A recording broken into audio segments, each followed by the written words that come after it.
Welcome back to another episode of It's Giving Love, where we talk about love, a relationship, and everything in between, the real and the relatable. I am your host, Romy Johnson, and today I am graced with the presence of a Kenyan legend, music artist, and a rap icon in the music industry. Yeah, someone's name who defines an era, G KON. Yeah.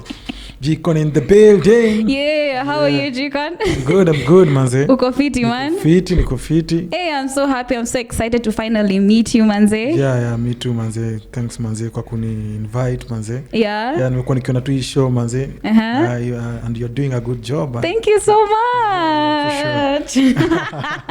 Hey, utafanya niringe. Si watu wengi wanani complimenting huku nje, by the way.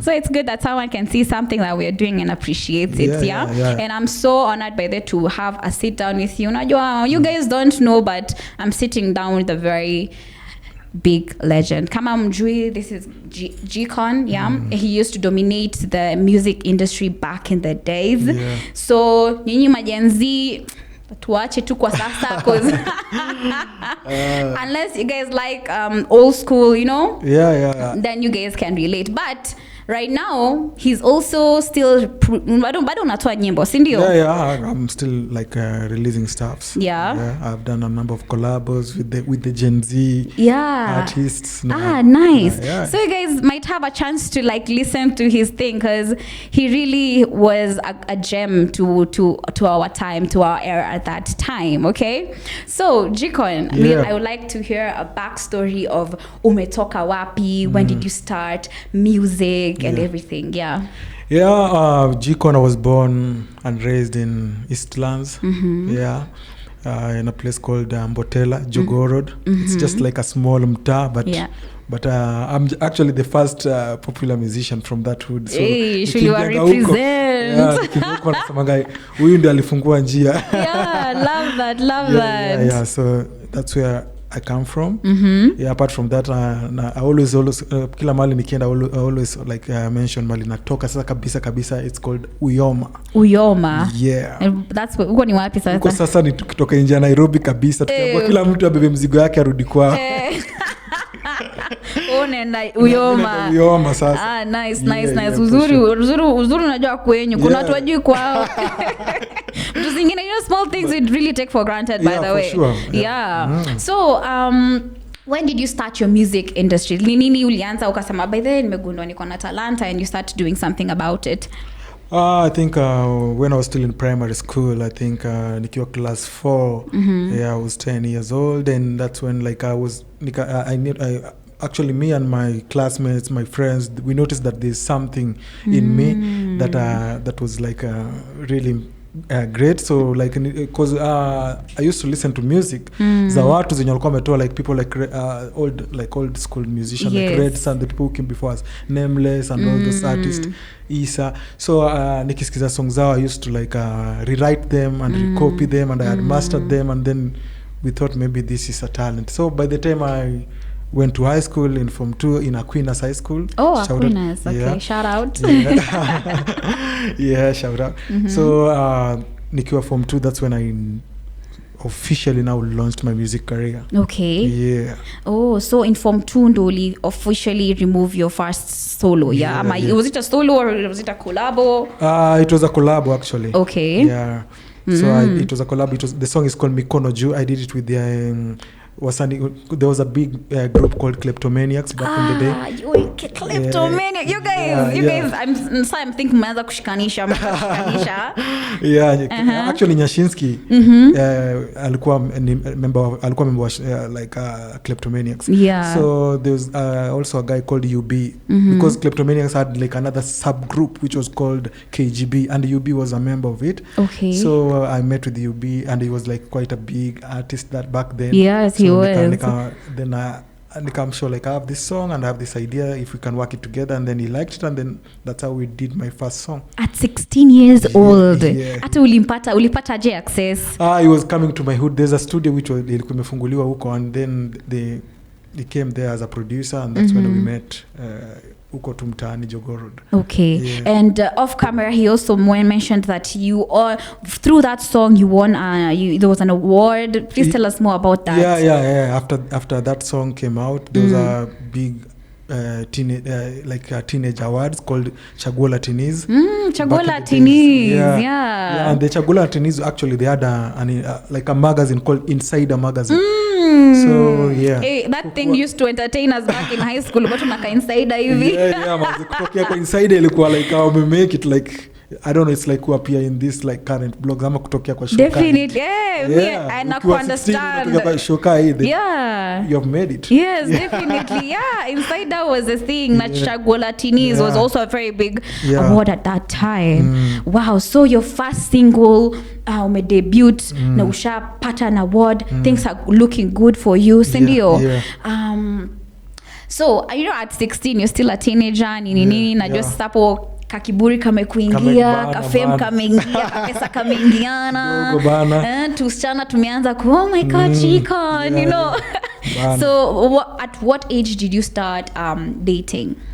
At 16. At 16? I would say at 16. After fame came, then I had a lot of like girls from my hood, from like hizo mashule zenye my neighbor schools. Wakaanza kuona ndule boy ameapia kwa ile Insider. Ndio that time ukitoa Insider kila mtu alikuwa anazieka kama sijui kama treasure, ulikuwa unaja tu nazo, and then kama iko high school inazunguka shule mzima.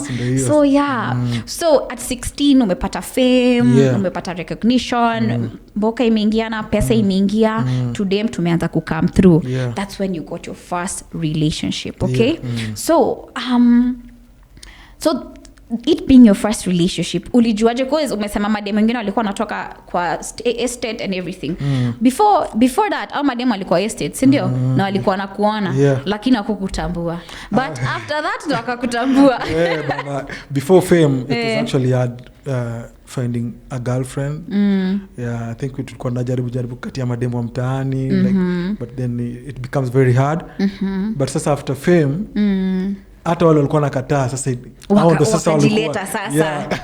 Oh my god. So how did you know how to differentiate real genuine connection ama tu walikuwa na wewe because of your fame? Maybe kuna mwenye okay, maybe ulipata fame but maybe it was genuine. How did you know how to differentiate it ama ukuweza?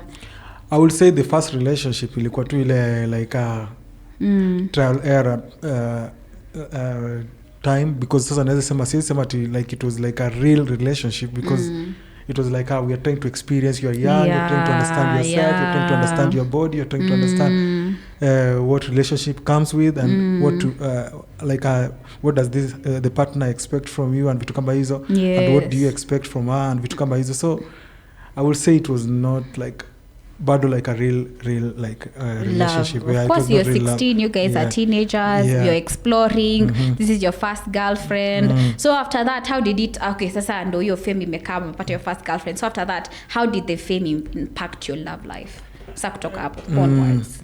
From hapo like I would say nilikuja nika have like a very very hard time to find like a real girlfriend mwenye sasa nakupenda like genuinely. Kai, that was a problem. Yeah, it was a problem finding a girlfriend like unaweza sema like now this is a person who loves me like really. Because most of them I was finding them through music, like maybe when I'm shooting a music video, or maybe nimeenda show mahali, or maybe like it was just more in the music scene. So after you're 16 umepita 16, so uko like okay, you are just having a good time, but now unaangalia in terms of if I'm having something real, it's really hard to distinguish something real or not. Sindio? Wow, that's crazy. So after that, how did people start treating you after your status, like mostly the women? I would say everything was different. Like unajua fame already like added something that was like attracting. But for me I was looking for someone who doesn't know me, because at some point like even if I was famous, I was not like I mean you cannot be famous in a way that like everyone knows you, like kila mtu like when it comes to this type of music, like true. type of rap music. Yes. So I was trying to find someone who's not into rap music, who's not like into this Kenyan vibe, and I mean, ako tu kwa live. Yeah. So unaona mwenye akujuko like that's the one. Yeah, but now challenge inakuja. Maybe akujui hiyo time, but sasa akianza kukujua analand that okay, this is a very popular rapper. Yeah, and okay, he has this and this and maybe all these things, so pia anaanza tena kuangalia in a different way. Okay, yeah, so hata venye angeza kureact sasa okay, generally tu ana change to okay. So okay, you got into relationships. Were you the type of person who keeps relationships private or public? Some were private, then some were public, I would say. Yeah. Was it even possible to keep it private? And if you kept it private, how are you keeping it private?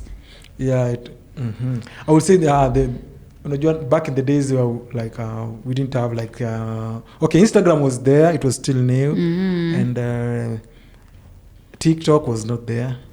So and Facebook was the thing. So if you are in a relationship, then you post this person in Facebook, then inamaanisha like so many people will see it, and it's like in public, and maybe also the blogs and watu wataziona, and then it will be more public. But now if you don't share this person anywhere, you're just walking na mtaani and even if you're going events, you don't like show up yes, because I think by that time tukiongelea story ya public or private in terms of kutokelezea ina define inaingiana hapo pia, because so watu wakikuona naye sana watauliza na huyu tunakuonanga na huyu sana like all the time uko na Romy, what's happening? True.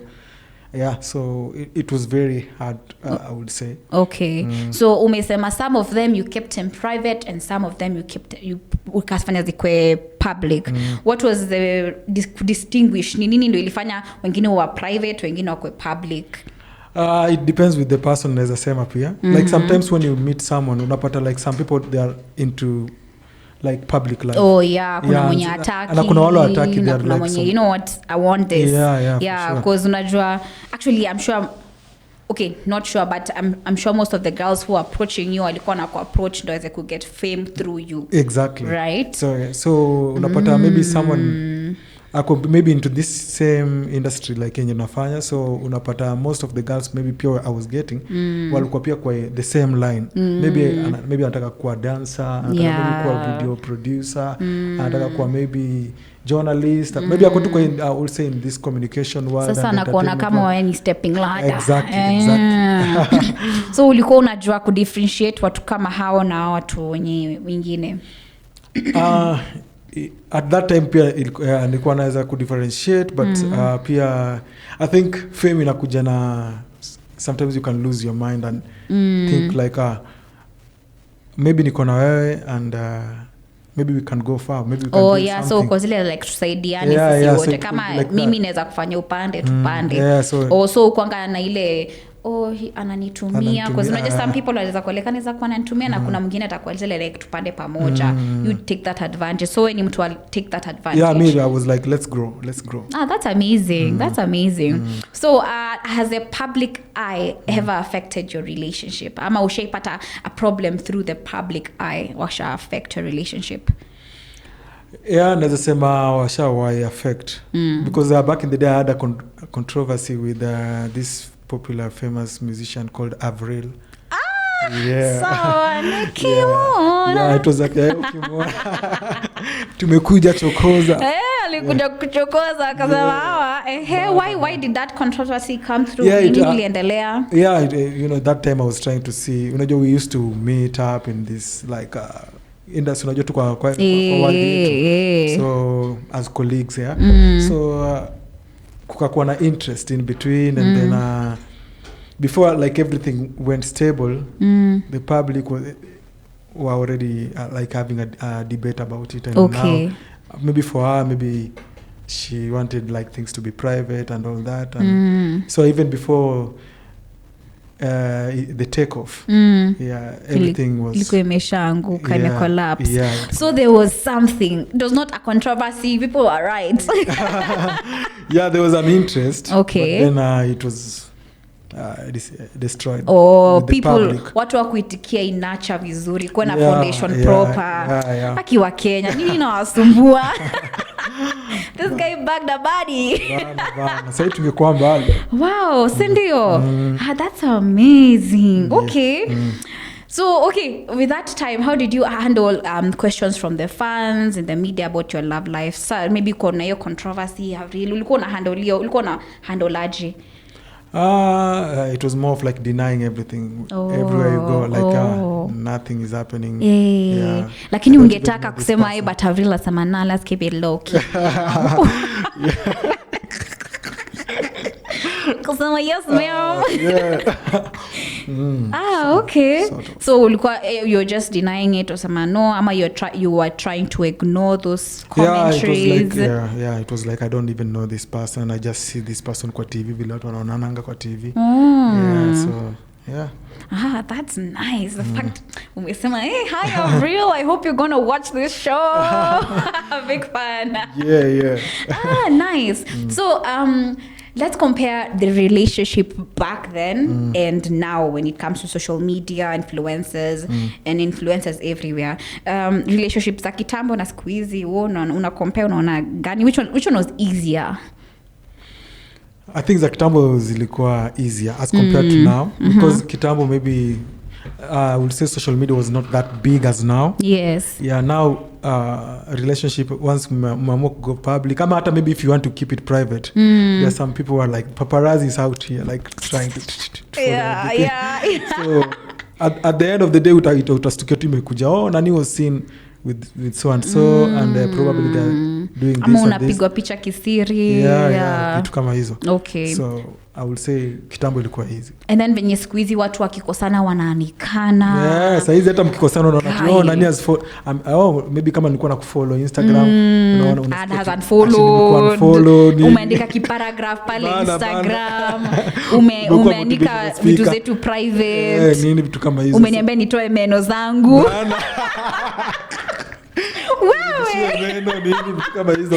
It's crazy. By then nowadays it's crazy. Guy. So by the kitambo mapenzi, I think it was much easier.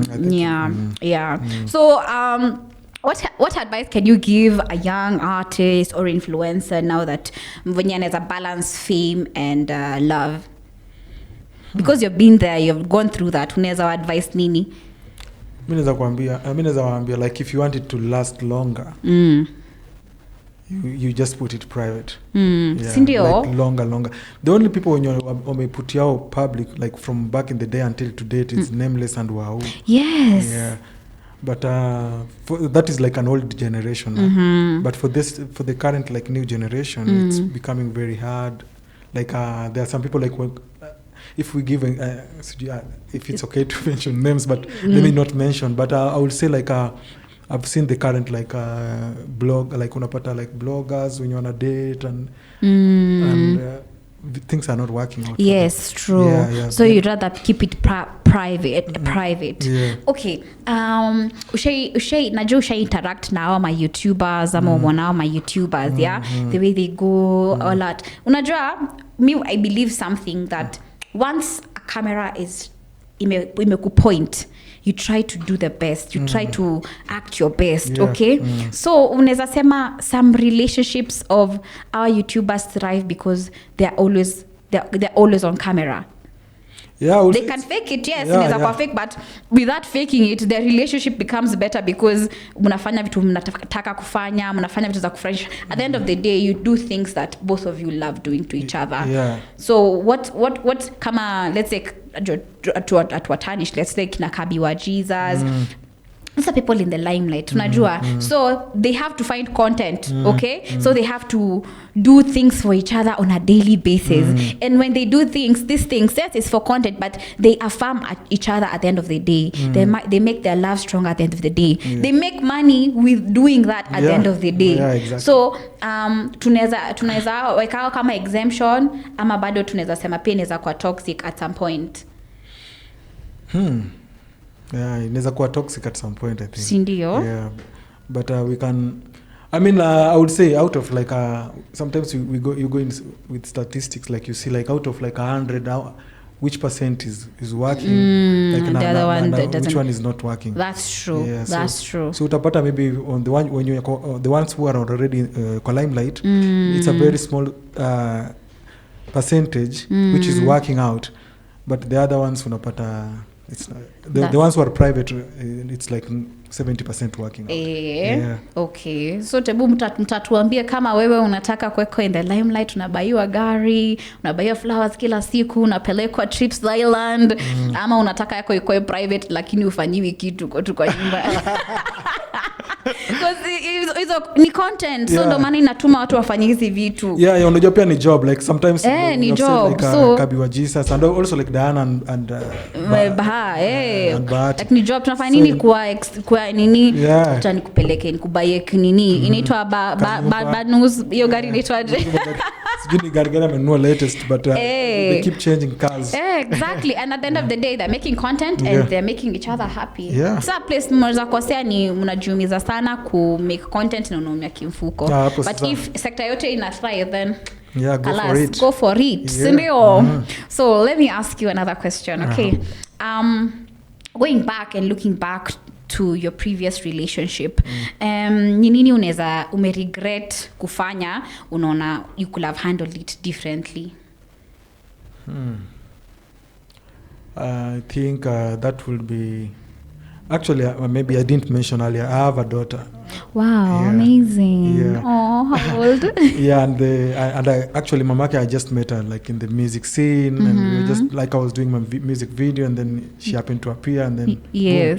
So I think maybe, and then I think I don't know if I should say it's a mistake, but the thing is like her mom was residing like and she's based in UK. Okay. So I think what I should have done, like I didn't think that like maybe long distance relationship works. I mean sometimes it works, sometimes it cannot fail to work. Yes. Yeah, so for me I believed it would work, and then things happened in between. So that time I thought maybe it would be nice if maybe I would have like had someone who's like in Kenya where I can be with my daughter like next to me, because now we are Kombali and now I have to like going to UK, I mean it's expensive. Yes. Yeah, and so I think that's the thing I usually think. One of Korea, maybe it would have been nice if it was someone who was like next to me, but it happened, and now sometimes how Jai conclude like, you know what, let's get you to the UK, ama our Jai consider to move back to Kenya?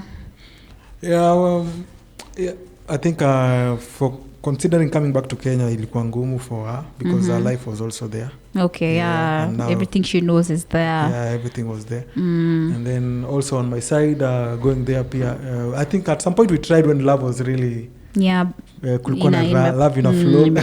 Then at some point, of course, you know, traveling is it's a process. Yes.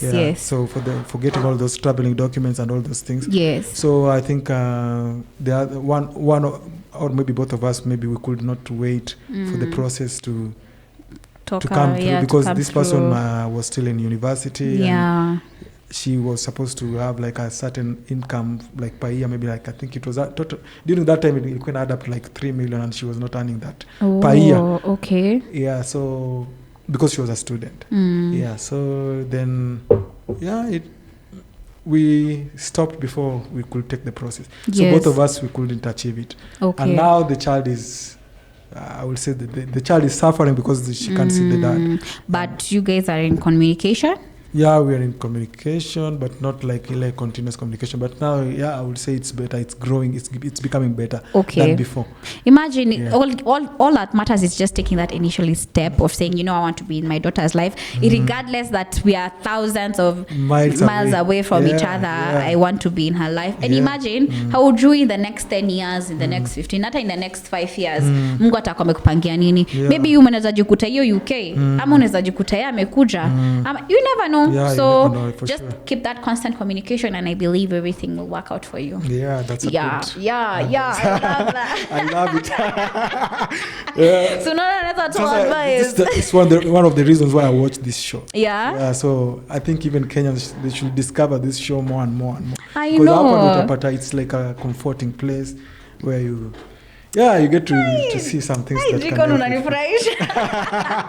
Yeah, we out here, we are real. By the way, we are very real, and yeah, tunapatiana vitu venye ziko. By the way, we don't sugarcoat. We let it be as it is. Sindio? Haya, so okay. I have a question. What has fame taught you about love, the good, the bad, and the ugly? So come again with that question. What has fame taught you in terms about love, yeah? The good, the bad, and the ugly. Ni nini fame imekufunza jua mapenzi? Mbaya mzuri? Fame, I think imenishow like you can make yourself, you can grow, like you can have a successful relationship through fame, as ile example tuko natoa, or you can also have a bad one, like zile other example, like wale walikuwa nataka warudishiwe meno, and also and also like kina Trevor and the other people wamekuwa na some bad experience with it. So yeah, you can either build you, or it can also destroy you. It's up to you to decide how you want to use it. Okay. Yeah, na vile tuko tunasema, like maybe I can have the same if we notice we have the same interest, then we can grow together.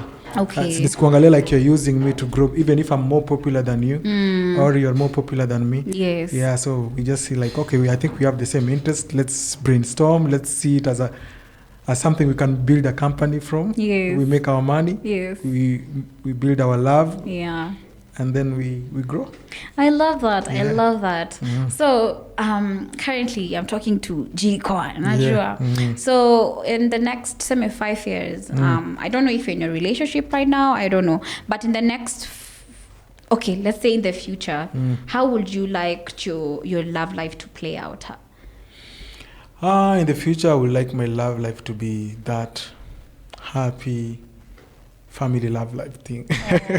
Yeah, like the ones zenye naonanga naziadora. Like I have some people that I look up to. Yeah.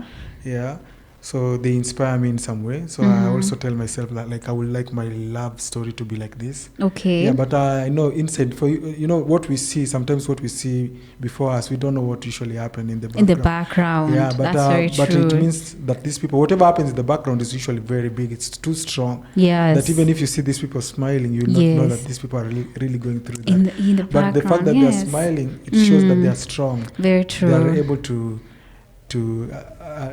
take to overpower the challenge, whatever they are facing. Yeah? Yes. So I would like to have a successful, happy family in the future.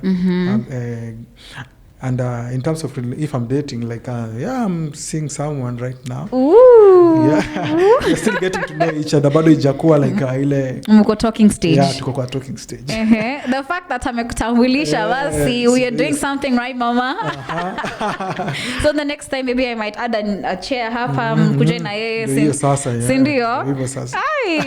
That's you know what, love is a very beautiful thing. Yeah, it is. So now I've asked you about love. Let's talk about in terms of music. Where do you see you and your music career being in the future? What do you want? What are you seeing? Okay. For me and my music, like music is something which I would say it's in me.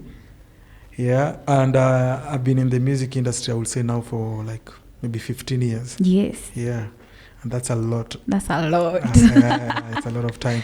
So, I would say for every 5 years, I'm like learning something new. Okay. Like every 5 years. It's not like I'm still the same G KON was there like 15 years ago. So you're not transition as the times go by. Yeah. So kuna hiyo evolution, like I evolve with time. Yes.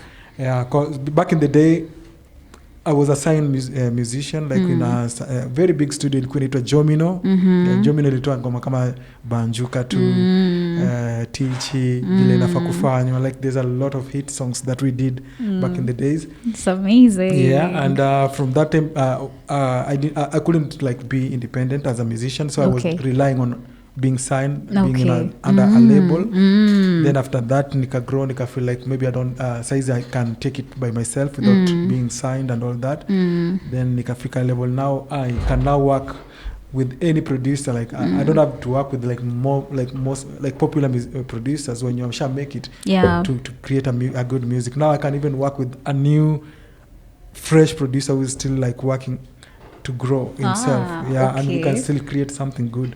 So that's how I would say my music is right now. So I've been like more of like a freelance musician where I work with any artist I feel like working with.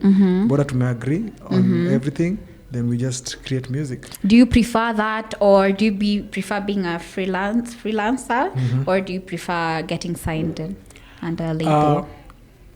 For now, I would say being a freelancer is working very for well me. For you, yeah, it's working for me. But sometimes we also like have like bigger dreams where we would like want to be signed in these bigger international labels. Yeah. So if those opportunity arrives, then of course we will take it. But for now, as a freelancer, I think it's working well for me.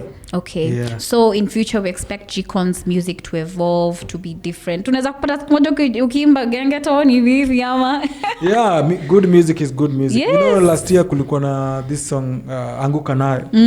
Yeah, so uliona the song went up to Hollywood. Yeah. Na hiyo ni gengeton. Imagine. Yeah, and I also know like there's a friend of mine, I think he's a very popular musician also, like but from our generation. His name is Visita. Alitoa ile song Hayo ni Mapepo and other songs. Yeah. Ama hivyo ndo kunaendanga, those type of songs. So this artist, he has one of his music which was featured also in as a soundtrack in a Hollywood movie. Wow. Yeah, so I believe music, bora it's good, it doesn't matter the genre. Yes. Bora tu ina sound poa kwa masikio ya mtu. Yeah. It can go anywhere. It has no boundaries. Like, yeah. That's amazing. That's amazing. I really am excited to see more of you. I'm really excited to see more of content and music, and to see when you evolve, ni wapi utaenda. It's such an exciting journey for you, right? Yeah, for sure. I love that.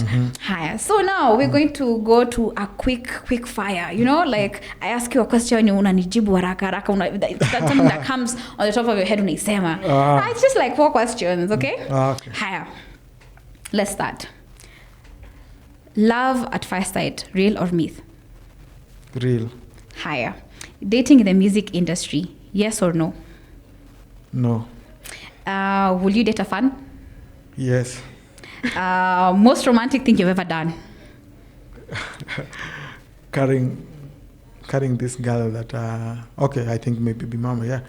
One day we were just in the streets in Apatao, and it was at night, and then we just she said she was tired of working, and I just carried her all that way to the bus stop, and she thought that it was something. Hey. And some people are not looking at chocolate again. It was like 3 a.m. in the morning, and there were like less people in the street. Okay. Yeah. Oh my baby, my feet's hot. So like, let me swoop you off your feet. I not really like a movie. I don't know if I can still do something like that now. Why not? Why not? I think gangster points will reduce your siku. Apana. So unaona unasema ni the most from you're still remembering that. So do you felt nice doing it? Ama ulichoka sana? Because it's not worth it. Your relationship will ilikupeleka wapi? Bana, so unaona sasa you did all that then. But I think it's all for the moment too. It's all for that. Anyway, it's for the moment. So it's I love that. Sometimes it's good to live for the moment. Yeah. Oh my God. Thank you so much, G KON. It was really amazing to have you here. It was so nice to hear your story. Kwanza, before we close off, please tell them where they can find you. Yeah. Tell us the upcoming things that you're having to update. Okay. Kama kawaida watu wangu wa nguvu, you can always find me TikTok G KON Kenya, Instagram G KON Kenya, Facebook G KON Kenya, YouTube, G KON Kenya. So everywhere is just G KON Kenya. It keeps flowing. Yes, I love that. So if you have hata email wanaweza kupata ama kuingia kwa DM hivi wanaweza kukupata. Kuja tu kwa DM, email mo inakuanga tu ile niaje G KON, we want you to come to perform this place, some for this thing and this and this. And maybe I can also mention that I have a new music coming. Okay. Inaitwaje? Tuna vibe. Tuna vibe. Indeed we vibing. So and actually imefanywa na one of the best producers in Kenya. Ooh. Nani spill the beam. Actually unajua like I've been working with Cedric on the beat for the last like 10 years I think. Because kuna a number of songs zenye tumefanya like Kazi Juu ya Kazi. We have another song called there's this we did last year with the Nikira Pro, it's called Weketho Sa. And then also we did Sedi, you guys don't know Sedi is also my producer. Actually he's your producer. He's a jack of all trades. Yes. So, that's amazing. Okay, we're excited for that. So I'm not like drop by when ndo tuweze kujua ku stream nini. Hiyo tu tumeingia July. Mwezi tu mtaiona. To expect we can't wait. The big song is a club bang yani alafu tulisema mnatafuta video vixen, so you guys if you want to vixen in G KON's music video you can hit us up. Maybe we can link you up maniaje nasaidia kutafuta mboka. But anyway, it was really nice having you. I really enjoyed our talk. I hope you can come back another time. All your best in your endeavors and Mungu akubariki. Asante sana. Mungu awabariki. Show iendelee ivume yani ikuwe one of the big already it's one of the biggest in Kenya. Sasa tunataka mwingi East Africa. Ama Africa as a whole. Amen. From your mouth to God's ears. For sure. Inshallah it shall be. Anyway, guys, that's the end of our episode today. Until the other one, bye.